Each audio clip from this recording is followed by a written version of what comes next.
This is the book of Ecclesiastes, chapter 3, verse 15. That which have been is now, and that which is to be have already been. And God requireth that which is past. And moreover, I saw under the sun the place of judgment, that wickedness was there, and the place of righteousness, that iniquity was there. I said in my heart, Yahawah shall judge the righteous and the wicked, for there is a time there for every purpose and for every work. First and foremost, I want to give all praise, honor, and glory to the Heavenly Father's only begotten Son, YAHAWAH, BAHASHAM, YAHAWASHI, BAHASHAM, Rakakadash. Double honors to our apostles, elders, a great millstone, teaching us his truth according to the Bible and rule well. And now, Shalom, all the sincere argument throughout the four corners of the earth, pushing this truth through diligence and sincerity and charity. And now, Shalom, all you sincere followers, believers of Yahawah, BAHASHAM, YAHAWASHI, not tears of the word, but doers as well, you men, women, and children, hopefully elect. Shalom. This man was forced to have sex with hundreds of women every day. And the worst part was that he could never say no. Known as Padasika, he was the slave bought specifically for the role of a breeder. Because he stood at 2 meters and 18 centimeters tall, they believed his children would be strong. He was highly intelligent and obedient. As a result, while the other slaves worked in the fields and performed heavy labor, Padasika had the role of engaging in relations with hundreds of different women every day. As Padasika's children were consistently born strong and healthy, he began to receive increasing privileges. He passed away in 1958, leaving behind over 200 children. Once again, Ecclesiastes 3 and 15. That which have been is now, is talking about your spirit, and that which is to be have already been, right? Which is talking about your spirit. We all been here before. It says, and Yahawah acquired that which is past. Now, this was wicked with what Edom has done. All right, and Padasika wasn't the only one, okay? He wasn't the only Jake that had to go through and do stuff like that. All right, and the wickedness of Esau, who knows, man? Some of those women probably had husbands, probably had a family already. All right. You know, that particular video didn't go into that, but you know how this devil gets down. All right, and those same slave owners, those slave masters, okay, they're back here today. There's such thing as reincarnation. We're reading about it. And it says, and moreover, I saw in the sun the place of judgment, that wickedness was there, and the place of righteousness, that iniquity was there, all right, on the earth. And it says, I said in my heart, my mind, Yahawah shall judge the righteous and the wicked. Okay, so Esau is going to be judged for his wickedness, man. It says, for there is a time there for every purpose and for every work. Yeah. So the Lord's going to judge the righteous and the wicked. Okay. But this lesson, we're getting on the wicked. Esau Edom for what he has, done to the children of Israel. All right. This man was a complete breeder. All right. A complete breeder. That's all he was born to do, was to just to breed more Jakes like him. And you know, Esau's so carnal. When you go into his height, when you go into it in feet, all right, because that Jake he was a slave in Brazil, okay, which either means he could have been one of the southern tribes, or he could have been an Asherite. All right. Just never know, because even amongst Jake, we're mixed up among each other. Okay. But it said that he was. This man was forced to have sex with hundreds of women every day. And the worst part was that he could never say no. Known as Padasika, he was the slave bought specifically for the role of a breeder. Because he stood at 2 meters and 18 centimeters. Yeah, 2 meters and 18 centimeters tall.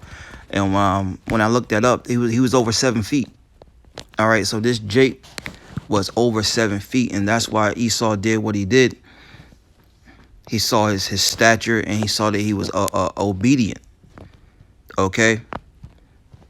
What more could a slave master want but someone of his stature and his strength, and a slave that's obedient? All right. Let's grab another precept.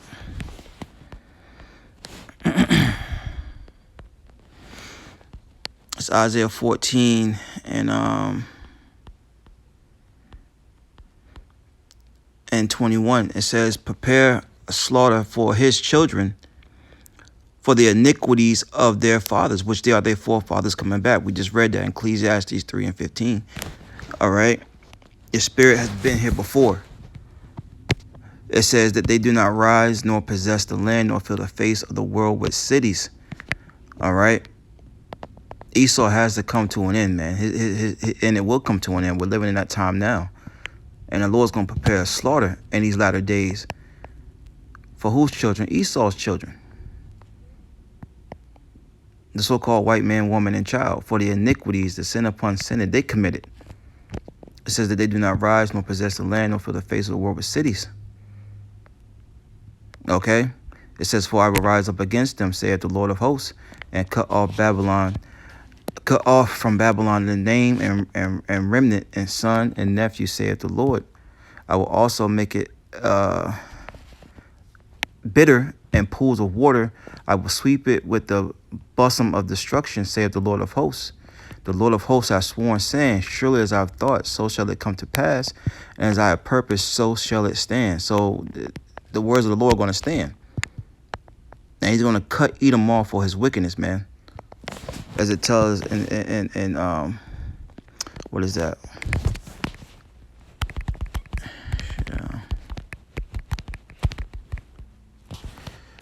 Yeah, Obadiah 1 and 10. It says, for then, and this is the reason why the Lord is going to cut this man off. It says, for thy violence, Obadiah 1 and 10, against thy brother Jacob, shame shall cover thee, and thou shalt be cut off forever. All right. And more wickedness of Esau, Edom is going to come out in these latter days.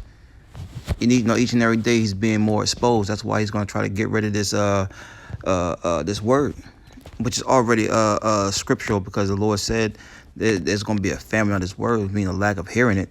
All right. Because he's being exposed for his wickedness. And look, it's a shameful thing. This man's past is very shameful, how he came into power and to riches. A very shameful thing. Off the free labor, the backs of Jacob, the so-called Negroes, Latinos, and Native American Indians. So Obadiah 1 and 10 says, for thy violence, right? Not peace, hugs, and kisses, but for thy violence against thy brother Jacob.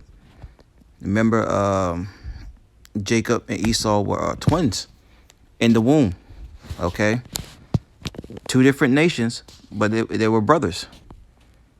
All right, but that brotherly love has been disintegrated between us. Now we are enemies.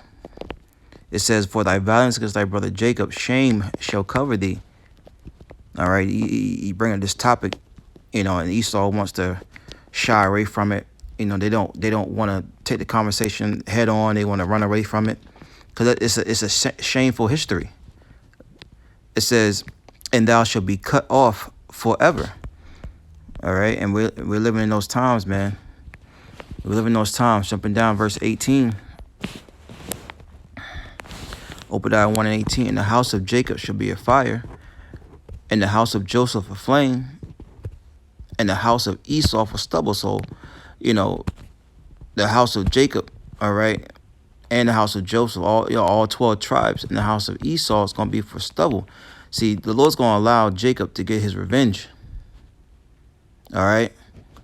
It says, and they shall kindle in them and devour them, and there shall not be any remaining of the house of Esau, for the Lord hath spoken it. Didn't he say that in Isaiah 14? As he had thought, so shall it stand.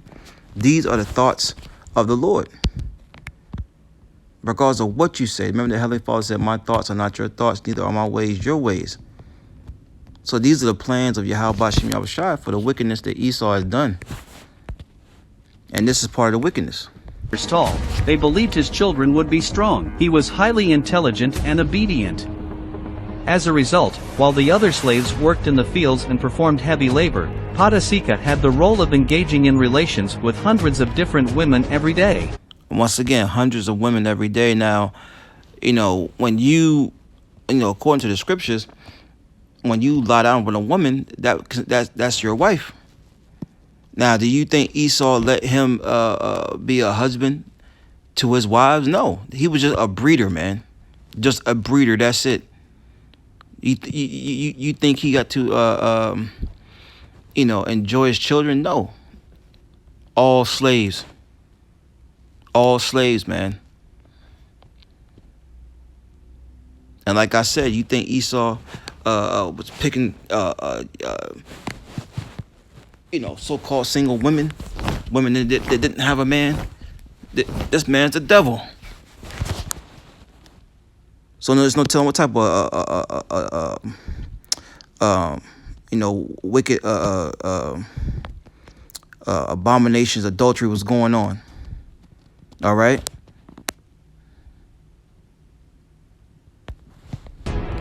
As Padasika's children were consistently born strong and healthy, he began to receive increasing privileges. He passed away in 1958, leaving behind over 200 children. Leaving behind over 200 children. And that's going to come back in the kingdom too as well, we're going to be fruitful and multiply. But this is not the way that Heavenly Father wanted our people to be fruitful and multiply, man. All right? And look, just thinking about it, number 200, he might have been an Ephraimite. All right? Because the Lord said that Ephraim would be fruitful. All right? Have a lot of children. But anyways, that's all I have on that. Shalom.